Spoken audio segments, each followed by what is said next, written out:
Sorry, extremely sorry. রাস্তাঘাটে মেয়ে মানুষ দেখে চলতে পারিস না?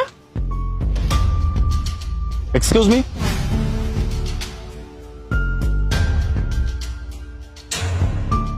বলছিলাম কি ম্যাডাম, আপনি তো আমাকে এই গালে থাপ্পড় দিচ্ছেন, এই গালেও একটা থাপ্পড় দেন।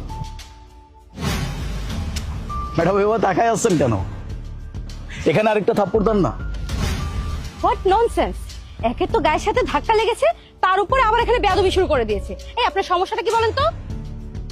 ম্যাডাম আমার কোনো সমস্যা নাই, আমি আপনার সাথে কোনো বেয়াদবিও করতেছি না। অ্যাকচুয়ালি প্রতিদিন সকালে ঘুম থেকে ওঠার পরে সুন্দর করে গোসল করি, তারপরে সুন্দর পোশাক আশাক পরে রাস্তায় বের হই শুধুমাত্র আপনাদের মতো মেয়েদের সাথে দেখা হচ্ছে। অ্যাকচুয়ালি এটা হচ্ছে আমার জব। এই জব করে আমি মাইনে পাই, আর সেই মাইনে থেকে আমার পুরো সংসারের খরচ চলে, আমার বাবার ওষুধের খরচ চলে, আমার মায়ের চিকিৎসার খরচ চলে, আমার ভাইয়ের পড়াশোনার খরচ চলে, আমার বোনের টিউশন ফিটাও আমি এখান থেকে দিই। এমনকি আমার নিজের যত খরচ আছে আমি সবকিছু এই মাইনে থেকেই খরচ করি। ম্যাডাম এখন যদি আপনি আমাকে এই গালে আরেকটা থাপ্পড় দেন তাহলে আমার ওভারটাই হিসাব, মানে আমার জন্য অনেক ভালো হবে। কি ম্যাডাম, কি ভাবতেছেন আমি বেশি কথা বলতেছি? না ম্যাডাম, এমন কিচ্ছু না। আপনারা সবটা সময় কি ভাবেন বলেন তো? সব পুরুষ একরকম? না ম্যাডাম, সব পুরুষ একরকম না। এই যে প্রতিদিন সকালবেলা ঘুম থেকে উঠি, গোসল করি, নাস্তা করি, পোশাক আশাক করি, তারপরে রাস্তায় বের হই, আপনাদের মতো মেয়েদের সাথে ধাক্কা খাওয়ার জন্য না ম্যাডাম।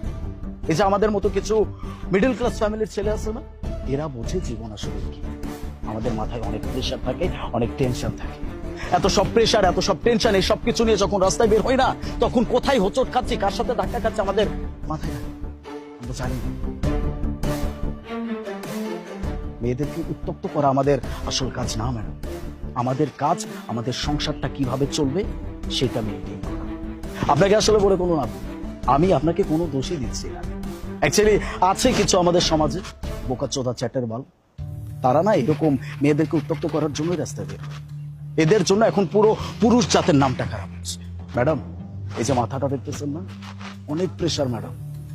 প্রতিদিন রাস্তায় যখন বের হই তখন কিন্তু অফিসে যাওয়ার জন্য আমাদের কাছে দামি বাইক থাকে না, দামি কারও থাকে না। এত দামি জিনিস আমাদের পিছনে চলে না ম্যাডাম। ম্যাডাম আমরা মধ্যবিত্ত ঘরের ছেলে, আমাদের সবকিছুর জন্য একটা রুলস রেগুলেশন আছে। একটা ছোট্ট চাকরি করি, এই চাকরিতে যাওয়ার একটা ফিক্সড সময় আছে, এই সময়ের মধ্যে আমার অফিসে পৌঁছাইতে হয়। সেটাও কিন্তু কোনো দামি বাইকে বা দামি গাড়ি করি না, হয়তো বাসে ঝুলে যাইতে হয়, হয়তো হেঁটে হেঁটে যেতে হয়। এরকম সময় যখন রাস্তায় চলি না তখন মাথায় অনেক চিন্তা নিয়ে চলতাম। আজকে বাসায় যখন ফিরবো তখন বাবার ওষুধটা বাসায় নিয়ে যেতে হবে, আমার বোনের টিউশন ফিটা বাসায় গিয়ে দিতে হবে,